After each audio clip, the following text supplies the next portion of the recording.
You can skateboard anywhere there's pavement. You might need bigger wheels to skate some ground, but that's a pretty solid bet. Go beyond just flat, however, and differences worldwide begin to show up pretty fast. Some cities have sidewalks that aren't skatable, like those in Portugal, while some places have most of their curbs painted by the government. Some places are dry as far as banks. Barcelona is a forest of them. And then there's China. Architecturally, the country's cities are nuts. Some of the sidewalks are polished stone, and spots basically find you. For a long time, plazas were constantly popping up all over the place. There was a joke that the official bird of China was the construction crane. Even the way you would get kicked out could be ideal. The Chinese concept of face meant that just acting like you were respecting security guards and recognizing their power might get you more time at the spot. It's just a fact that the country has some of the best skate cities on earth, at least as far as spots are concerned. But I'm not suggesting everyone go to China. In fact, as of mid-2023, I highly suggest you don't go. But this is a history channel, and focusing on current events isn't really our style. Instead, we're mostly going to be discussing what I'm calling the skateboarding industry's China era, which began in the mid-2000s and ended with the pandemic. There's something to note in the term China era. It's not the Chinese era.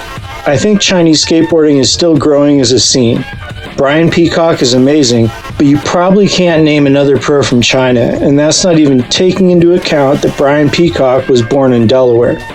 There's a huge potential scene in China because of the spots, and there are already lots of talented skaters there, as well as skate shops and a few Chinese board companies. But I think the best days for China's homegrown scene lie ahead. No, I'm talking about something else, something every skater watching videos in the 2000s and 2010s will be familiar with: Western skate tourism to China. Companies were sending pros over the Pacific all the time, and footage of China's spots was everywhere. Cities like Shenzhen and Shanghai became as well known to skate video watchers as European cities like Lyon or London. And you could be sure that every video that came out in that era would have clips from at least one China filming trip in it. The thing is that China building all these spots was directly tied to the country's economic past. You could look at Western skateboarding's China era as a side effect of Chinese history, and a sort of footnote in the country's past. I would also argue that this era coincided with two of the best decades for the Chinese people since the 1600s. I wouldn't call it a golden age for Chinese citizens, but it sure sucked a lot less than what came before and, unfortunately, what appears to still be coming.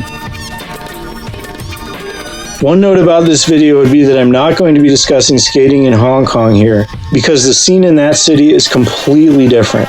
Hong Kong was basically part of the West for 100 years, and most of what I'll be talking about in this video just doesn't apply there. Anyway, working back from the 2000s, when skating's China era began, the country's current government came into power as the Chinese Communist Party in 1949. Before that, there was a brief period of criminal organization-influenced democracy, and around a century of colonialism, with various world powers getting rich off the suffering of the Chinese people. And before that, there was a very conservative regime in the form of the Qing dynasty, who punished their male citizens with death if they didn't wear their hair a certain way. It's no wonder that Chinatowns popped up all over the world in those centuries. I would have left too. But our story begins with the party taking over, because up until that moment, China was on a relatively normal path as far as architecture. There were modern buildings in Shanghai, Beijing, and Guangzhou, and things got less developed the further out you got from big cities. Sounds like, well, everywhere. But when the party began its rule under Chairman Mao, the story of China's urban development saw a huge plot twist. Not only were existing Chinese architects sent to the countryside for re-education, but Soviet urban planners convinced the Chinese government to build cities to be, essentially, anti-city. Growth limitations were key to this, with the logic being that cities shouldn't be a parasite on the surrounding countryside. Cities were also highly industrial, with smokestacks next to housing, so you probably wouldn't want to live there unless you had to. Additionally, most people lived near where they worked, urban or rural, and the road system was sparse, which meant that there really weren't suburbs and thus no sprawl. Moreover, after the party's victory, all land in China suddenly belonged to the state, to be plotted out as Mao and company saw fit. In practice, this meant that many cities were built to the same specifications and thus would look pretty similar. Add all that together and you get small, formulaic, industrial urban landscapes, which sounds like a pretty stark contrast to the vibrant, glittering dreamscapes you see in Chinese skate footage. But believe it or not, that was the reality in China up until the 1980s. So what happened? After Mao, the most impactful leader in party history would be Deng Xiaoping, who ushered in an era of economic growth that would lift a gargantuan amount of Chinese citizens out of poverty, something like 500 million.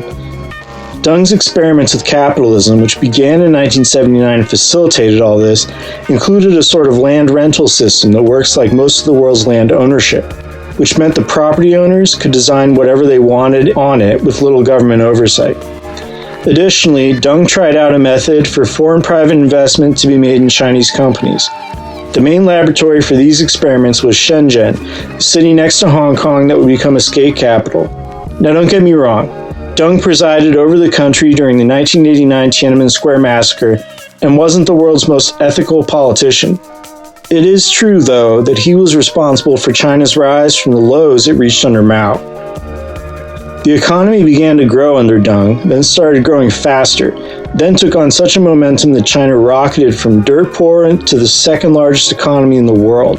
China absorbed more and more capitalist influence to the point that the party is really only communist in name today. Just about every type of good is sold in thousands of shopping malls across the country, and housing, far from being for the people, is absurdly expensive everywhere you'd want to live. And it was this rapid capitalistic growth that fueled the construction of China's skate spots. The shopping malls and residential districts that popped up often had plazas, and they were being built behind demand, with real estate companies working overtime. Not only that, but many of the older industrial buildings in Chinese cities were being torn down as blight, leaving room for yet more construction. But here's the thing. This meant that, in the 2000s, most of China's construction was brand new, and was built with the design sense of the day. You might see a new building or park pop up in a big US city like New York, and it may be architecturally experimental, and there may be spots there. Take that and multiply it by an entire city at once, more or less an entire country at once, and you can start to get the picture. It wasn't that China was this place where people had been building skate spots for generations. Before 1979, Shenzhen was rice fields. The oldest buildings in that city are from the 1980s, and by that time, architects had evolved pretty far beyond using cobblestones. In fact, they had even stopped using wood, which is rarely used in China's modern-day construction practices, making yet more potential for spots. Shenzhen was an insta-city, and one built using very skatable design standards, and that was the situation for cities nationwide. The urban growth took this form because before Deng, China's cities were basically starved of development. I remember reading something about the first musicians to experiment with sampling, and how they were basically given the global music industry's entire output to play with as a toy. How no one before them had seen a way to use the music as loops, and later the basis for rap beats. It's a hard moment for most people to imagine, suddenly having all these things to manipulate and being the first person to use them. And that must have been very similar to how skating around Chinese cities in the 2000s felt. This is where things get personal because I was lucky enough to travel to China during the era we're talking about. I was there for a month in the summer of 2007 and brought my skate. I ended up hitting spots in Shanghai and Shenzhen. I was far from being able to skate most spots I saw because I've always sucked, but rolling around those cities was nuts, and things just got nuttier in the years after I was there. I got kicked out of the amphitheater area in Shanghai's most legendary plaza, known as LP. I skated some Shenzhen banks I'd seen somewhere in skate coverage, and I saw a number of skate spots that had been or would later be in skate videos. I even took refuge from a storm under a street vendor tent in the rollaway from a famous gap in Shenzhen. I was in Shanghai for most of my trip, and the biggest thing I took away from spot hunting in that city was that 90% of the spots I did skate I never saw in videos, and I skated and saw some pretty crazy spots. The skatable terrain was basically infinite. However, what really shocked me was that no one in China knew what a skateboard was. I had multiple run-ins with cops and security guards where they would stop me just to ask if they could try standing on my board. I shit you not. This would change in the years that would follow, at least in China's major cities, but it was a total trip. A little different from the woman that told me she hoped I'd break my neck for skating a wall ride back home in the US. This total lack of a skate scene had to do with China's cultural isolation in the Mao era. The USA and its sphere of influence, as well as capitalist societies in general, were perceived as the enemy, and the influence of the West was kept at bay for generations. Supposedly a skateboard made its way to Beijing in 1986, but that scene sort of fizzled under that pressure and because, crazily enough to ears today, there wasn't much to skate. This long-standing political environment meant that skateboarding was brand new to the Chinese in the 2000s, but also meant that Western traditions like skate stoppers and kickouts weren't a thing in China. In very real terms, skateboarding wasn't a crime there. The isolation China had seen for decades basically ended in the year 2000, when China and the USA normalized trade relations. This not only meant that businesses could cross the Pacific between those countries, a phenomenon that has been well documented, but that flights from the US to business centers like Shanghai, Shenzhen, and Beijing started to pop up to suit businessmen that wanted to pursue those connections. As far as transportation, Westerners traveling to China for tourism was becoming possible. One of the first skate companies to get to China was Crux, a truck company out of NHS distribution. But the video that resulted from that 2003 trip is really short. I'm not sure exactly how they got into the country. I needed a visa, which I got through school, but they did, and they ended up skating some spots in Shenzhen. Although it's worth noting that the only spot they hit that became a big deal was still under construction. Other videos would pop up over the next few years. However, the video that really put China on the map was the landmark 2007 Lakai video, Fully Flared. The plaza spot that I was first aware of being in China was Shenzhen's Marble Wave Park. That's a terrible name, so let's call it the Snakes, which is how I referred to it with friends in those days. This spot has ledges and Shenzhen's world-class flat ground, but there are also the ledge/bank/launch ramp things, which look pretty fun, although I couldn't find them during my time in that city. Point being, this spot is featured heavily in Fully Flared, as is the Shenzhen Museum's Black Ledge, a smaller spot, and both became blown out coverage-wise very fast. In Shanghai, the spot known as LP is another piece of insanity. The amphitheater-style plaza is right next to the Kinked Hubba, which is around the corner from some perfect ledges that were also featured in Fully Flared. I went to this spot and it says something that I didn't even look for the ledges. The Hubba and amphitheater already seemed like too much to ask.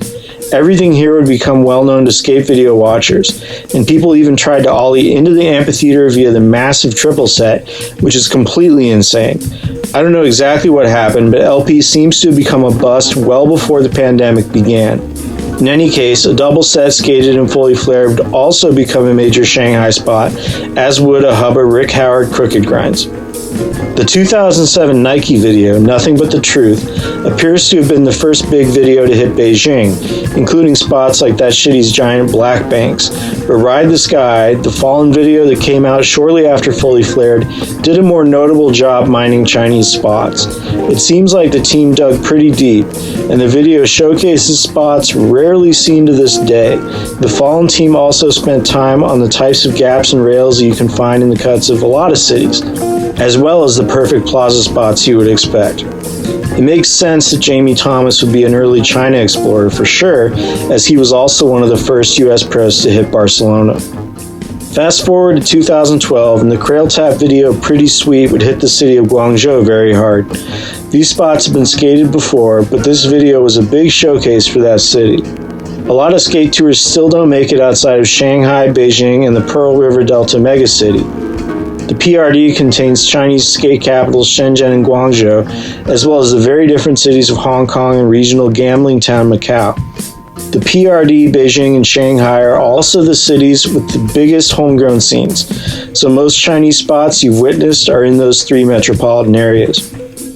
However, also in 2012, Thrasher's Skate Rock China Tour and the King of the Road contest between Chinese brands that took place sometime around that event explored the spots of Xi'an, China's ancient capital city. The plazas and smaller spots there are, of course, plentiful and nuts. The natural transition spots of Kunming, a city in China's southwestern Yunnan province, were featured in Enjoy's 2014 video Oververt, and Primitive Skateboarding's 2019 video Encore, one of the last pre-pandemic videos to feature skating in China, heavily mined the spots of Chengdu, arguably China's coolest city and the home of Sichuan cuisine. A short documentary about the team's trip to that city was released as well. And those are just some of the more notable tours. Although US skate companies have combed these and several other cities in China and dipped their toes in others, it seems like some big cities in the country haven't been explored by Western skateboarders to this day.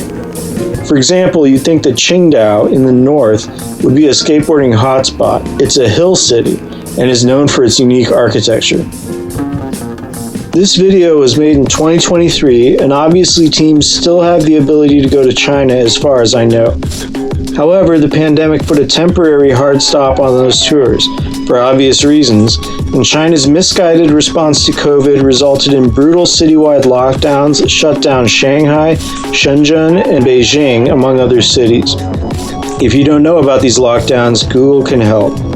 Not only that, but the general political situation in China is deteriorating fast. When I was there in 2007, it already felt like a dictatorship, but the government is currently in the grip of the third most important person in the history of modern China, Xi Jinping, the country's leader for the last decade. Mr. Xi has slowly put the brakes on China's ascent as far as quality of life is concerned. The biggest issue here is that the Chinese social contract has collapsed. For the past few decades, most Chinese citizens could be pretty sure that the government would take care of them if they kept their heads down and worked, which is no longer true today. When I talked about Deng Xiaoping and the opening of China that he helped put in motion, raising millions out of poverty, well, President Xi is undoing a lot of those things. Internal tensions over youth unemployment, failing banks, the brutal Chinese work week, and corrupt real estate conglomerates are coming to a head. In addition, I remember seeing some comments on later China tour videos about how the skate brands were implicitly supporting Xi's cultural genocide in the Chinese Far West or the crackdown on the freedoms of Hong Kong by even going on tour in the country. I don't know if I'd go that far, but that might give team managers some pause. And that's not even getting into US-China relations, which are also deteriorating fast, and how that might affect how Westerners are seen when they visit China.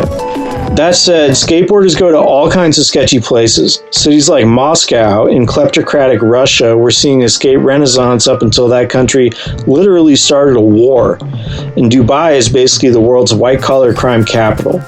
Tours to Mexico seem to laugh off the fact that that country is one of the deadliest in the world statistically, although Mexico City, where much of that skate tourism is centered, has historically been a different story. Companies continuing to send skaters to China for skate footage is probably going to happen regardless of politics.